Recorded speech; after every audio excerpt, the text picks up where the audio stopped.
백마를 타고 오는 사람, 그냥 사람들에게 인기를 받아갖고 변화산에서 광채를 내고 그리고 그들을 인도하는 사람. 근데 그게 아니라는 거예요. 예수님은 홍함받고 죽임당하시고 섬김을 받는 자여야 한다는 것이에요. 이 마음이 없으면 말도 하지 말라는 거예요, 여러분. 여러분, 그 마음으로 예수님을 제대로 알지 못하면 여러분 딴소리 한다는 거예요. 바로 인자는 반드시 고난을 받아야 된다는 거예요. 반드시 십자가를 지어야 된다는 거예요. 예수님에 대해서 이제 고백했다면 바로 알으라는 거예요. 예언에 대해서, 예언의 성취에 대해서, 십자가에 대해서 말씀하고 계시는 거예요. 그리고 예수님을 바로 알 때에 나의 삶 속에 진정한 자유가 있다는 거죠. 오늘 23절에 나를 따라오려는 사람은 자기를 부인하고 날마다 자기 십자가를 지고 나를 따라오너라. 자기 부인이 있어야 돼요. 자기 부인하고 나를 따라오너라. 다시 말씀드리지만 이제 안 하겠습니다. 자기 부인은 my wife가 아니에요. 자기 부인은 바로 deny himself. 자기 자신을 부인하는 거죠. 자기 자신을 부인하고 날마다 십자가를 지고 나를 따라오너라. 예, 잘 알아들어야 돼요. 주님의 고난과 죽음에 동참하라는 거예요. 그럼 자기 부인이 뭐예요? 자기 부인. 자기 부인. 진정한 자기 부인이란 바로 결코 자포자기, 자기 비와 자기가 아닌 것으로 살아가는 거 아니에요. 진정한 자기 부인은 바로 나비가, 바로 애벌레가 나비가 되듯이, 애벌레가 이제 나비가 돼서 허물벗기를 하는 것처럼 우리의 삶에 거짓을 벗을 때에 진정한 나를 찾아갈 수 있는 거예요. 바로 거짓된 나를 버리고 진정한 나를 찾아가는 여행. 이게 바로 진정한 자기 부인이라는 거예요. 진정한 자기 부인의 저와 여러분 되기를 주님의 이름으로 축원합니다. 진짜 저와 여러분은 누구일까요, 여러분? 진짜 저와 여러분은 누구예요? 진정한 나는 바로 하나님 안에서 우리를 발견하는 겁니다. 나비가 되듯이 하나님 안에서 우리 자신을 발견할 때에 진정한 나를 발견할 수 있는 거예요. 하나님의 형상으로 지음받은 우리, 하나님이 기뻐하시는 나, 세상에서 가장 귀한 존재로 나를 발견하는 것입니다. 우리 인간은 죄로 인해 타락했어요. 모든 사람이 죄를 범하였음에 하나님의 영광에 이르지 못하게 되었어요.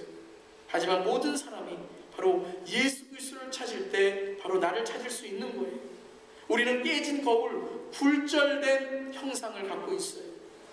다시 말하면 빨간 안경을 쓰면 빨간 것으로 보이고 녹색 안경을 쓰면 녹색처럼 보이는 것처럼 우리 자신을 볼 때에 우리는 깨어진 거울로 내 자신을 봅니다. 그런데 바로 내가 진정 예수 그리스도 안에서 내 자신을 볼 때에 진정 내 자신을 찾아갈 수 있는 겁니다. 오늘 우리 안에 거짓되고 왜곡된 자아가 있지 않습니까? 아니, 너무나도 지쳐버린 내 자신으로 인하여 이제는 내 안에 너무 많은 다른 내가 존재하고 있지는 않습니까?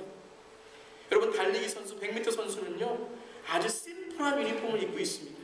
거추장스러운 것을 다 벗어버립니다. 믿음 생활도 마찬가지입니다. 여러분, 우리의 모든 거추장스러운 것을 놓을 때에 이길 수 있는 겁니다. 그것을 놓을 때에 우리는 승리할 수 있는 겁니다.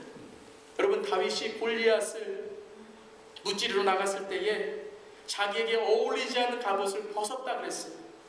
진짜 자기의 무기인 물맷돌을 들고 나갔다는 것입니다. 여러분, 이 사순절에 우리를 둘러싼 거추장스러운 것을 버려야 돼요. 흉내내는 것을 버려야 돼요. 여러분, 이 사순절에는 여러분의 말에, 여러분의 행동에 정말로 하나님의 성령이 함께 하시기를 주님의 이름으로 축원합니다. 이 사순절 여러분의 말에 절제가 있으시기를 바라요. 말에 금식이 있으시기를 바라요. 행동에 절제가 있으시기를 바라요. 특별히 여러분, 제가 항상 여러분 참 강조하지만 가까운 사람에게 예의를 지킵시다. 가까운 사람에게 우리가 말을, 또 우리의 행동을, 예의를 지킵시다. 십자가는 우리에게 정말 진짜 나를 찾는 여행을 요구하시는 거예요. 버리라고 하세요. 버리면 가벼워지는 거예요. 이 사순절 기간에 우리는 우리의 얽매인 방해물들을 모두 벗어버리고 그리고 신앙의 기쁨과 은혜를 함께 찾기를 바랍니다. 다시 주님을 찾아가는 그런 연습을 우리가 하는 겁니다. 마지막 세 번째는 주님이 주신 십자가를 지고 가는 기간입니다. 예수님께서 우리에게 십자가를 지라고 말씀하십니다. 여러분, 예수님께 십자가는 나무로 만든 막대기 2개가 아니에요. 억울하게 누명을 쓰고 고난 중에 죽는 현실 자체가 십자가가 아닙니다, 여러분. 골고다 언덕을 올라가면 채찍질 맞는 것이 십자가가 아니에요. 십자가는 바로 하나님의 뜻을 따라 하나님의 뜻을 쫓아가며 구원을 이루는 희생과 섬김의 삶이었습니다. 많은 경우에 우리는 고난과 어려움, 가난과 핍박, 내 삶에 어쩔 수 없는 것들을 십자가라고 정의하고 강요와 부담감으로 십자가를 따라갑니다. 어쩔 수 없는 핍박의 길, 어쩔 수 없는 내 삶에 걸어야 되만 하는 그러한 길을 우리는 십자가라고 얘기합니다. 이 사순절 기간에 우리는 다시 한번 이 십자가의 날을 찾아야 돼요. 창세기에 나오는 요셉은 이 십자가의 자신을 항상 하나님과 함께 동행하는 자신으로 항상 기억했습니다. 그래서 여러분, 그의 십자가는, 그의 어려움과 문제는 강요나 심판이 아니라 자신의 상황에 굴복해서 타협하는 그러한 삶이 아니라 그는 항상 하나님께서 함께 하시는 영광의 삶을 살았습니다.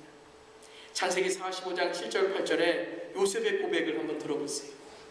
정말 진정 자기 자신의 삶에 하나님의 십자가, 하나님의 사명을 찾은 사람의, 그러면 이 사람이 어떻게 어려움과 문제를 이겨나가는지 이 고백을 한번 들어보세요.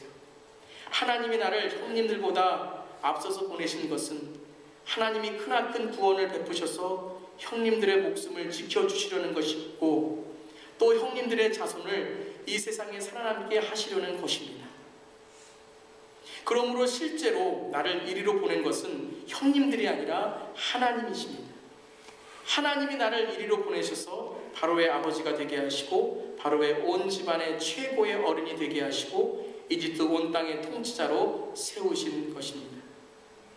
요셉은요, 자신의 삶의 모든 어려움을 하나님께서 인도하셨다라고 고백합니다.